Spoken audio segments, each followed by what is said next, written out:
बहुत बहुत स्वागत है आप सभी का पढ़ेकर ऑनलाइन पर। आज क्लास हमारी बहुत ही महत्वपूर्ण है क्योंकि आज की क्लास में finally human values and environmental studies का पूरा क्वेश्चन पेपर लेके आ चुका हूँ। ये क्वेश्चन पेपर आपका बीए थर्ड सेमेस्टर का क्वेश्चन पेपर है। ये क्वेश्चन पेपर आपका राजा महेंद्र प्रताप सिंह विश्वविद्यालय अलीगढ़ का क्वेश्चन पेपर है। कल आपका पेपर भी लगा हुआ है बीओ झांसी बुंदेलखंड यूनिवर्सिटी झांसी का बीए थर्ड सेमेस्टर का। कल ही आपका एग्जाम लगा हुआ है आपका 3 जनवरी को। आज आपका बीएससी बीकॉम का पेपर आज आपका हुआ है बुंदेलखंड यूनिवर्सिटी झांसी में। लेकिन पेपर नहीं लाने दिए हैं कॉलेज वाले किसी कारणों से, तो पेपर मेरे पास नहीं आ पाया है, इसलिए मैं उसकी आंसर की नहीं करा पा रहा हूँ। यदि आपको पेपर लाने देते हैं, वैसे तो सारे पेपर लाने देते हैं, केवल कंपलसरी का पेपर मेरे हिसाब से नहीं लाने देते हैं। यदि पेपर लाने देते हैं तो आप भेज दीजिएगा मुझे टेलीग्राम पे, मेरा व्हाट्सएप नंबर मैंने ऑलरेडी बता रखा है, उसकी मैं आंसर की करा दूंगा। आप जाकर उनसे बात कर लीजिएगा। वैसे तो पेपर लाने दे देंगे, पता नहीं उनका कैसा रूल है, पेपर नहीं लाने देते। शायद मेरे हिसाब से अगले साल भी ये पेपर यूज करते, इसलिए जो पेपर लाने नहीं देते हैं, जिससे पेपर लीक हो जाएगा, अगली बार उनको बनाने में कठिनाई होगी। इसलिए मेरे हिसाब से वही पेपर हर साल वही यूज करते हैं, इसलिए पेपर स्टूडेंट को लाने नहीं देते हैं। चलेगा, यदि लाने देते हैं तो पेपर मुझे भेज दीजिएगा, उसकी मैं आंसर की करा दूंगा। आज की क्लास के माध्यम से इसी को हम सोल्व करेंगे। इसमें टोटल आपके 75 ही क्वेश्चन हैं, जबकि बीयू झांसी में भी आपके 75 ही क्वेश्चन मेरे हिसाब से पूछे जाते हैं। मैंने वैसे तो बीयू झांसी का कोई भी पेपर मैंने कंपलसरी का आज तक नहीं देखा, क्योंकि मेरे पास पेपर ही आज तक नहीं आ पाया है। यदि किन्हीं कारणों से यदि पेपर आपके पास है, लाने देते हैं, तो पेपर का पीडीएफ बनाकर मुझे जरूर शेयर कीजिएगा। पेपर यदि प्रीवियस का हो रहता है तो इससे एग्जैक्टली ये पता हो जाता है कि किस किस से क्वेश्चन पूछे जाते हैं किस विश्वविद्यालय में, इससे एक आइडिया लग जाता है। अब मैं मान लो जितने भी विश्वविद्यालय के मैंने पिछले साल के पेपर अपलोड किए थे, उसकी मैंने एक स्पेशल क्लास मैंने करा दी थी। यदि बीयू झांसी का भी पिछले साल का पेपर होता तो मैं इतनी कह सकते हो स्पेशल क्लास करा देता हूँ, जिससे यदि इसमें 75 क्वेश्चन पूछे जाते बीयू झांसी में, तो करीब करीब मैं 65 से 70 क्वेश्चन सेम टू सेम फंसा देता। लेकिन पिछले साल के पेपर में सर अवेलेबल नहीं है कैसे आपके क्वेश्चन आते हैं, इन्हीं कारणों से ज़्यादा क्वेश्चन नहीं फंसेंगे। लेकिन मैं ये नहीं कह रहा हूँ कि क्वेश्चन नहीं फंसेंगे। मैंने आपके इसी कंपलसरी के पेपर की एक क्लास नहीं कराई है, इसकी चैप्टर क्लासें करा रखी हैं। यदि आप मेरे चैनल के माध्यम से यदि आप 2 से 3 वीडियो आप प्रॉपर देख के जाते हो, समझ के जाते हो, कम से कम आपको 2 से 3 वीडियो आपको देख के जाना पड़ेगा, क्योंकि मैं पेपर आज तक देखा नहीं बीयू झांसी के कैसा आता है। इसलिए मैं एक वीडियो नहीं रिकमेंड करूंगा कि आप एक ही वीडियो देख के जाइएगा। आप 2 से 3 वीडियो देख लीजिएगा, ये कम से कम है। आप चाहे तो हमारे प्लेलिस्ट में आपको 30 से 35 वीडियो पड़े हुए हैं, आप कोई भी आप क्लासे ले सकते हैं। अभी काफ़ी समय है, हर एक प्रत्येक वीडियो हमारा 30 से 35 मिनट का ही रहता है।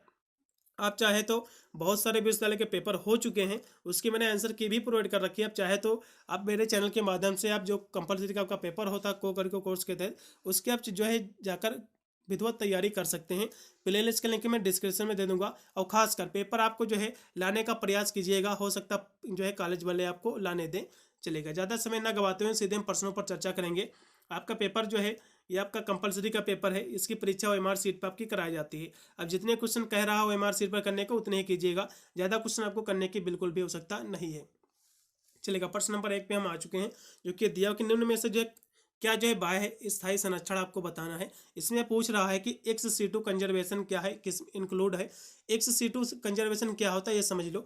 एक्स सीटू ये होता है, मान लो प्राकृतिक प्रवास होता है जानवरों का, यदि प्राकृतिक प्रवास में जो संरक्षण किया जाता है तो उसको हम इन सीटू कहते हैं, ठीक है। यदि उसके जो आवास होता है प्रजातियों का, ठीक है, जानवरों का प्राकृतिक, यदि उससे हम बाहर उसका संरक्षण करेंगे तो उसको हम कहेंगे एक्स सीटू कहेंगे। क्या कहेंगे इसको? एक्स सीटू इसको हम कहेंगे। उनके आवासों से बाहर जब हम संरक्षण करेंगे किसी जंतु जीव का, तो वो एक्स सीटू कहलाता है। जिसमें पूछ रहा है कि कौन इसमें इंक्लूड है, तो आपका नेशनल पार्क होता है ये तो इन सीटू होता है, और बायोस्फीयर रिजर्व ये भी इन सीटू होता है, और वाइल्ड लाइफ ये भी आपका इन सीटू होता है। लेकिन जो बोटेनिकल आपका गार्डन होता है ये आपका एक्स सीटू होता है। ये क्या होता है? एक्स सीटू का एग्जाम्पल है, उसका उदाहरण है, इसलिए इसमें का डी ऑप्शन पूर्णतः सत्य हो जाएगा।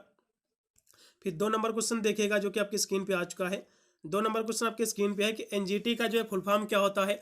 एनजीटी का फुल फॉर्म होता है, एन से होता है नेशनल, जी से होता है ग्रीन, टी से होता है ट्रिब्यूनल। इसका डी ऑप्शन पूर्णतः सत्य रहेगा। और क्वेश्चन ये भी पूछ सकता है कि एनजीटी की स्थापना कब हुई है, इसकी स्थापना कब हुई है, ये भी क्वेश्चन एग्जाम में फंस सकता है। तो इसकी स्थापना हुई है 18 अक्टूबर।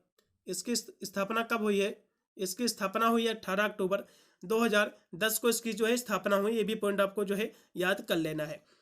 चलेगा, अगला क्वेश्चन भी हम देखेंगे, जो कि 3 नंबर आपके स्क्रीन पे आ चुका है कि वायु गुणवत्ता सूचकांक को ज्यादा होना इनमें से क्या दर्शाता है। यदि वायु गुणवत्ता सूचकांक यदि ज्यादा है ये होता क्या, पहले ये समझ लो, ए क्यू आई, ठीक है। ए क्यू आई आपका जो होता है, इसका फुल फॉर्म एग्जाम में पूछ लीजिएगा। तो ए से होता है एयर, क्यू से होता है क्वालिटी, ई से होता है, आई से होता है इंडेक्स, ठीक है। इसका देखो ये फुल फॉर्म होता है एयर क्वालिटी इंडेक्स। ये फुल फॉर्म आपको पता कर लो, यानी याद कर लो, एग्जाम में पूछ सकता है इसका फुल फॉर्म। अब समझो, ये कह रहा है कि जो है वायु गुणवत्ता सूचकांक जो है ज़्यादा होने पर, यदि एयर क्वालिटी इंडेक्स यदि ज़्यादा हो गया है तो जो है ये क्या दर्शाता है, तो ये दर्शाता है कि जो है जो वायु प्रदूषण है वो अधिक हो गया है, ठीक है।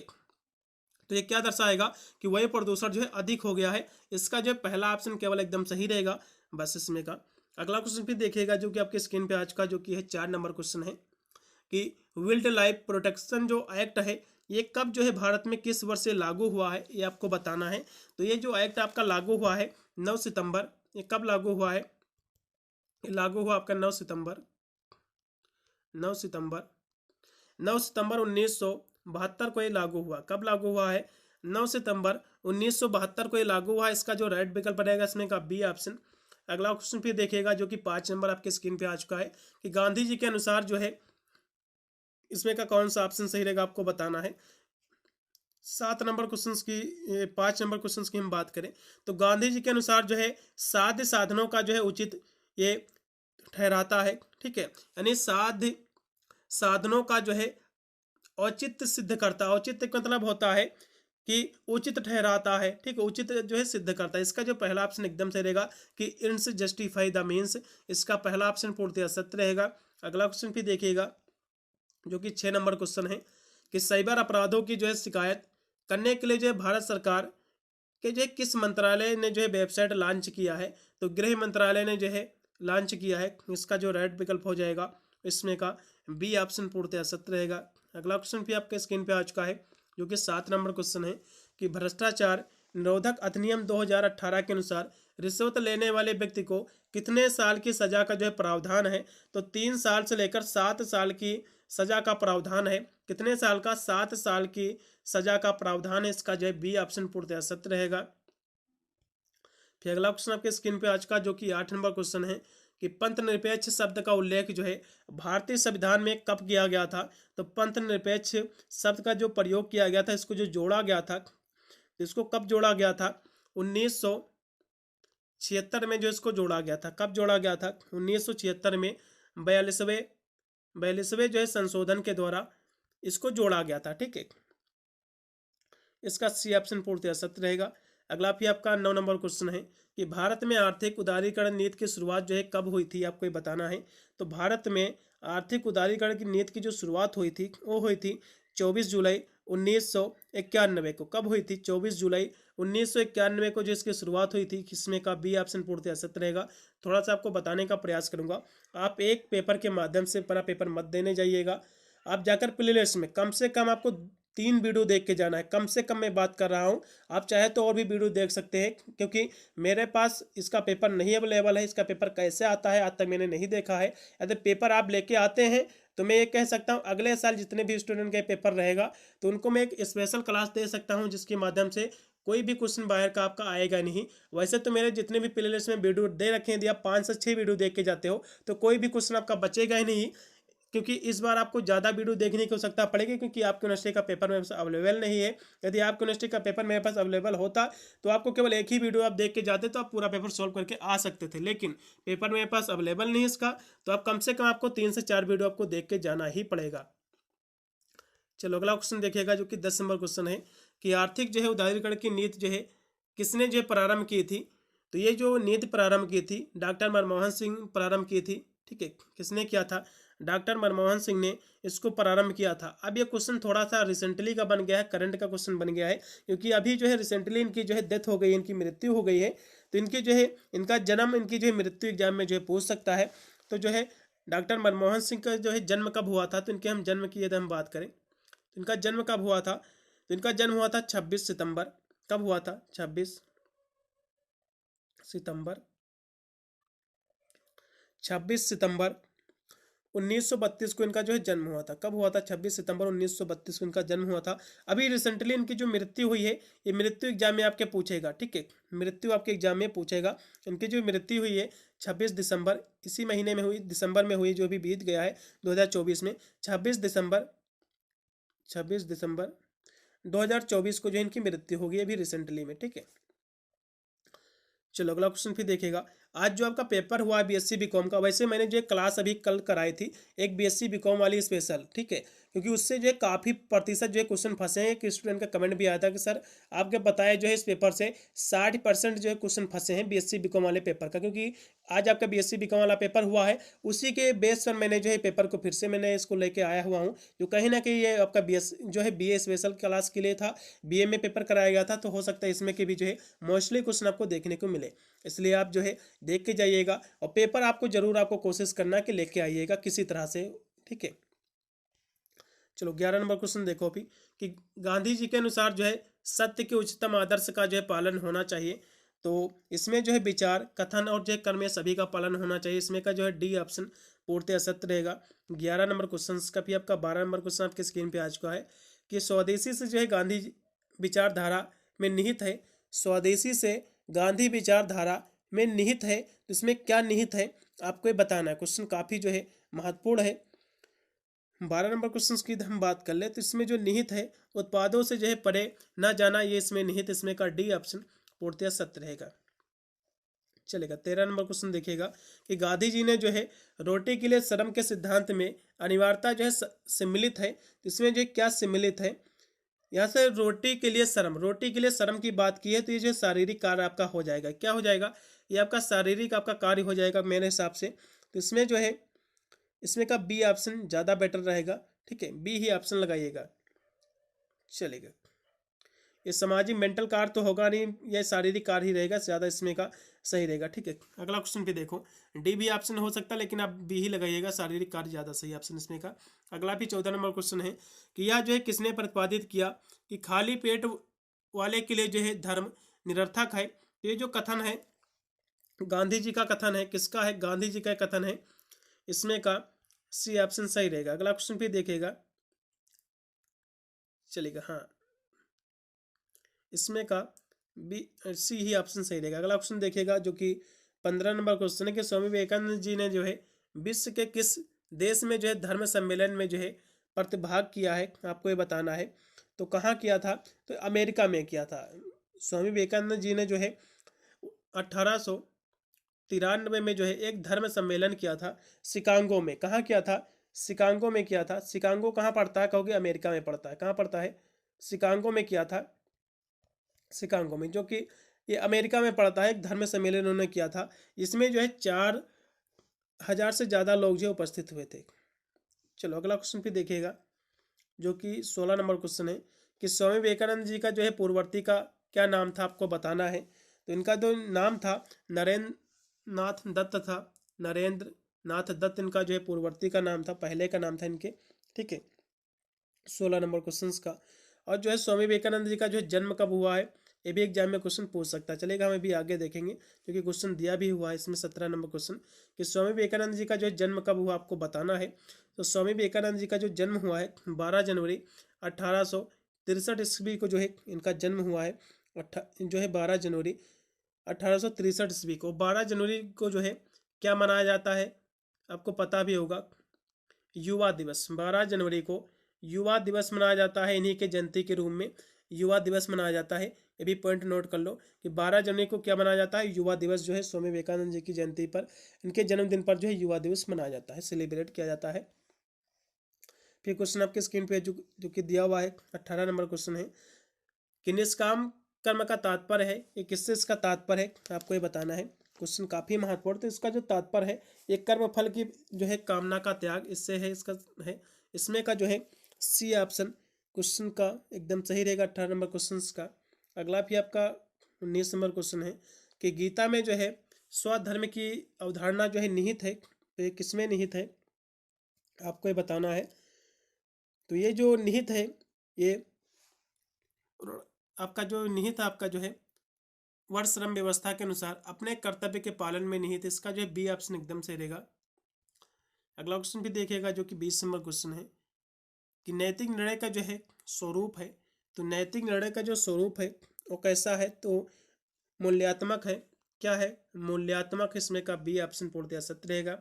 अगला भी 21 नंबर क्वेश्चन है कि गांधी जी के अनुसार जो निम्नलिखित में से जो है एक स्थित प्रज्ञ का लक्ष्य क्या है, इसका लक्षण क्या है आपको बताना है। तो इसका जो लक्षण है स्थित प्रज्ञ का, तो इसके जो लक्षण है बुद्धि की स्थिरता है। इसका पहला ऑप्शन पूर्णतः सत्य रहेगा।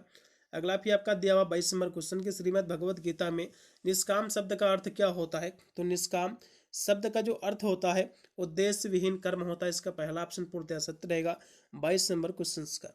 अगला भी आपकी स्क्रीन पे आज का जो कि 23 नंबर क्वेश्चन, इसको देखिएगा कि स्थित प्रज्ञ का जो है गीता के अनुसार अर्थ है वह जो है व्यक्ति सुख और दुख से जो है प्रभावित नहीं होता है। इसका पहला ऑप्शन पूर्णतः सत्य रहेगा 23 नंबर का। चलेगा अगला क्वेश्चन भी देखिएगा जो कि 24 नंबर क्वेश्चन है कि गीता की जो है स्वधर्म की अवधारणा जो है संबंधित है। तो ये जो है किससे संबंधित है ये आपको बताना है। तो ये जो संबंधित है उन कर्तव्यों के जो है संपादन में से जो उनकी जो है सामाजिक स्थिति के कारण है।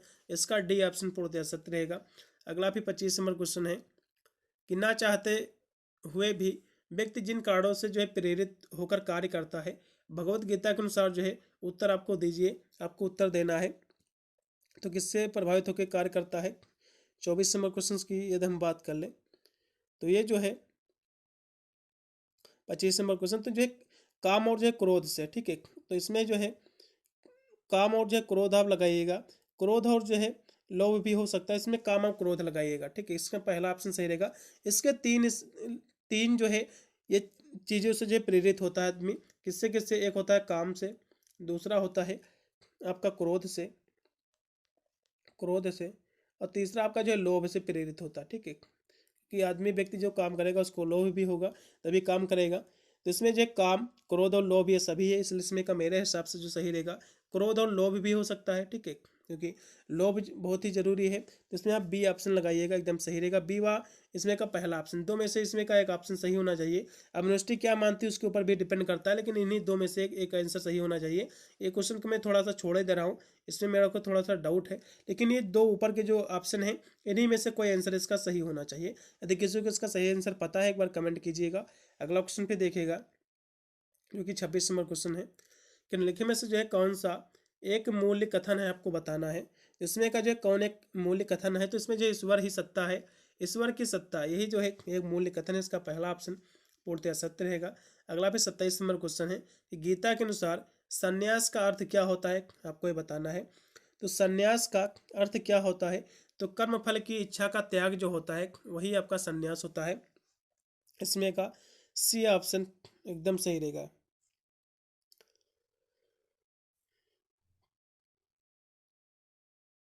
चलिए अगला क्वेश्चन भी आपके स्क्रीन पे आ चुका है जो कि 28 नंबर क्वेश्चन है कि नैतिक जीवन की जो दृष्टि से गीता का जो एक केंद्रीय संदेश है वो क्या है। तो जो कर्म योग है, क्या है? कर्म योग संदेश है। इसका जो है सी ऑप्शन सही रहेगा। अगला भी आपको 29 नंबर क्वेश्चन है कि नैतिक जो है निर्णय है, तो ये क्या है?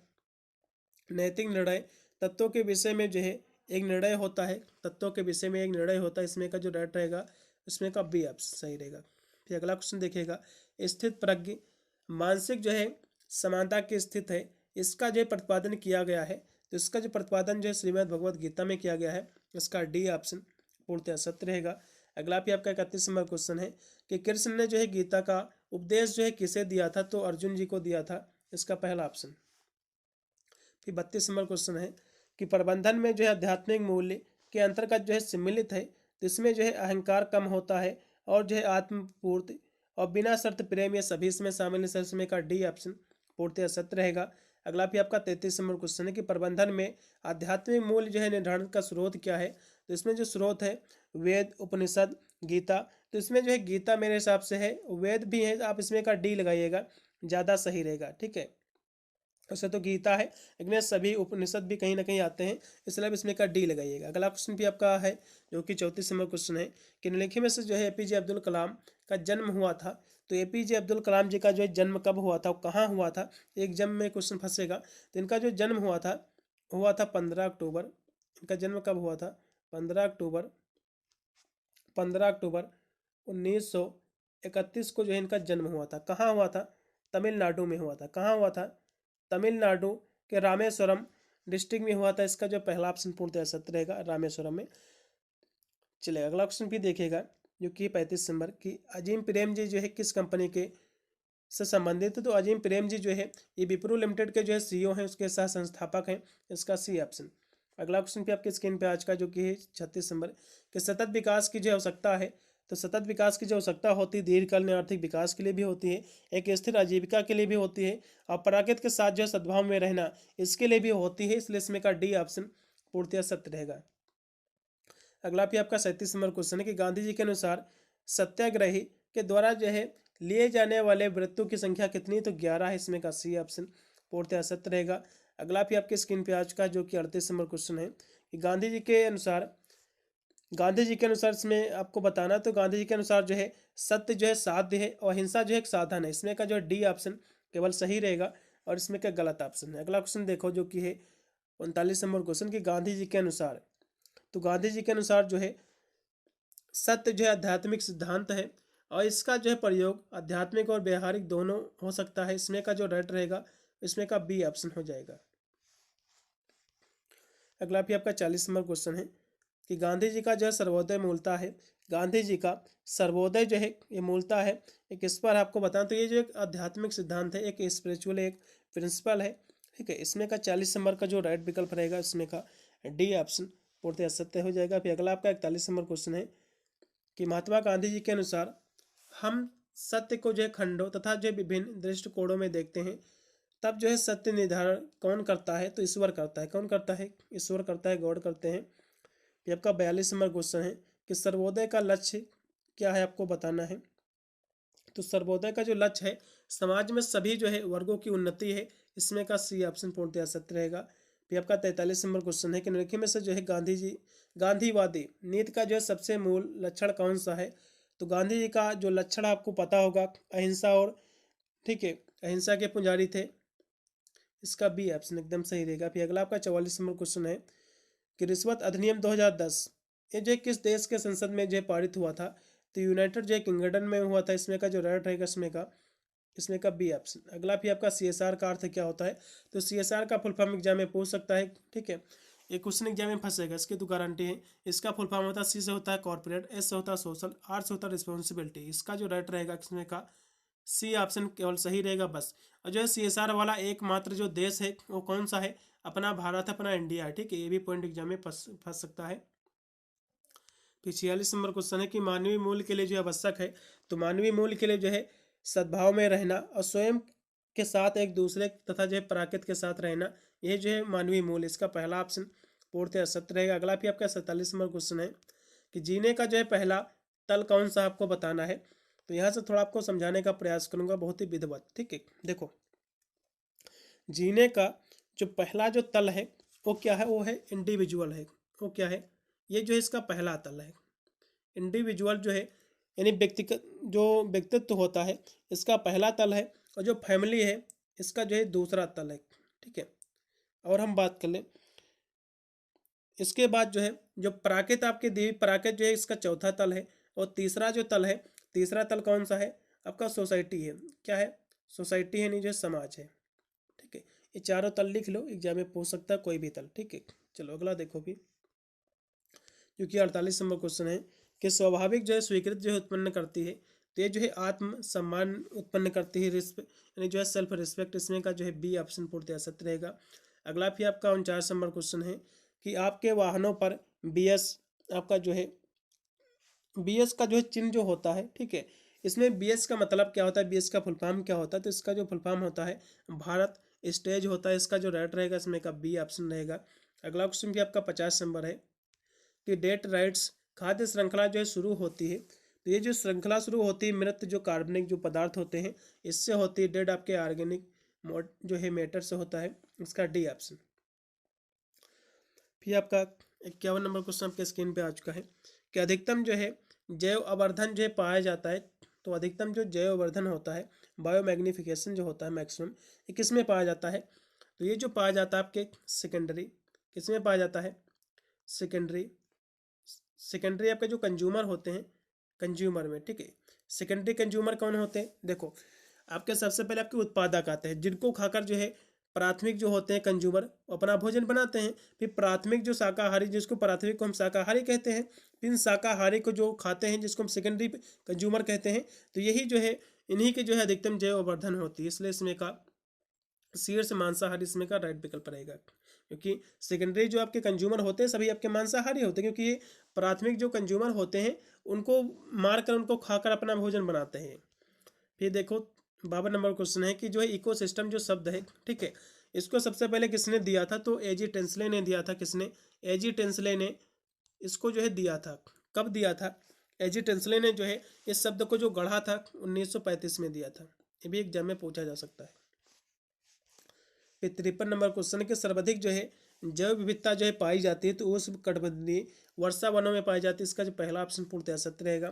फिर अगला आपका 54 नंबर क्वेश्चन है कि पर्यावरणीय मुद्दों से संबंधित मामलों को जल्द निपटाने के लिए 2010 में भारत के संसद का कौन सा जो है अधिनियम ये लागू किया गया था? तो एनजीटी लागू किया गया था। क्या लागू किया गया था? एनजीटी एक्ट लागू किया गया था। नेशनल ग्रीन ट्रिब्यूनल जो है एक्ट ये लागू किया गया था। इसका जो राइट रहेगा इसमें का बी ऑप्शन एकदम सही हो जाएगा। अगला क्वेश्चन भी देखिएगा जो कि 55 नंबर क्वेश्चन है कि नीचे दिए गए चिन्ह जो है सतत विकास 2022 के लक्ष्य को दर्शाता है, तो जो है लैंगिक समानता को। इसका सी ऑप्शन एकदम सही रहेगा। अगला भी आपका 56 नंबर क्वेश्चन की राष्ट्रीय हरित अधिकरण के जो है वर्तमान अध्यक्ष कौन है? एनजीटी के जो चेयरमैन कौन आपको बताना है। तो एनजीटी के जो चेयरमैन है थोड़ा सा चेंज हो गए हैं इस बार, ठीक है, क्योंकि पेपर पिछले साल का है। तो इसमें जो ऑप्शन है कोई भी इसमें का ऑप्शन जो है सही नहीं है, क्योंकि इस बार जो आपके एनजीटी के जो इसके नए जो वर्तमान अध्यक्ष बने हैं वो बने हैं न्यायमूर्ति। कौन बने हैं? न्यायमूर्ति न्यायमूर्ति प्रकाश श्रीवास्तव। न्यायमूर्ति प्रकाश श्रीवास्तव बने हैं। श्रीवास्तव बने, ये पॉइंट नोट कर लो, ठीक है। एनजीटी के जो है नए अध्यक्ष हैं। चलो अगला क्वेश्चन भी देखेगा जो कि 57 नंबर है कि रियो दी जनेरियो में जो पृथ्वी शिखर सम्मेलन जो है किस वर्ष में आयोजित किया गया था, ये आपको बताना है।